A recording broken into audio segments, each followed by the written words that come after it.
ایک سوال کرنا چاہتا ہوں کہ بندہ ہے اس کے ہاں جڑ میں بچہ پیدا ہوتے ہیں، وہ دونوں پہ کیا دو جانیں ہیں یا دونوں بچوں پہ دو ہی جانیں کفایت کر جائیں گی؟ یہ ہماری رہنمائی کریں۔ اچھا جی، بہت شکریہ کال کرنے کا، ابھی پوچھ لیتے ہیں سر، سبحان اللہ، بتائیے سر۔ سبحان اللہ۔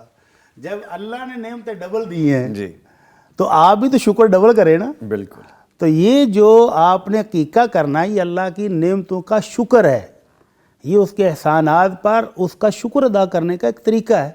تو جب اللہ نے بیٹے دو دیے ہیں تو اللہ کے رسول صلی اللہ علیہ وسلم فرمایا تھا ان الغلامی شاتانی مکافئتان، بیٹے کی طرف سے 2 بکرے، 2 بکریاں، 2 دمبے۔ تو جب بیٹے 2 ہیں تو 2 اور 2 4۔ ٹھیک ہے۔ تو اگر ابھی توفیق نہ ہو، استطاعت نہ ہو، بکرے بہت مہنگے ہو گئے، تو جب اللہ توفیق دے گا تب کر لیں، نیت کر لیں، نیت کر لیں۔ اور اگر اللہ نے توفیق دی ہوئی ہے تو پھر 4 بکرے تو کرنے چاہیے۔ ٹھیک ہے، ٹھیک ہے۔ جب رحمتیں 2 ہیں، خوشیاں 2 ہیں، ڈبل ڈبل آپ دیکھیں نا، مٹھائی تو وہ کھلا رہے ہوں گے۔ ٹھیک ہے، ٹھیک ہے سر۔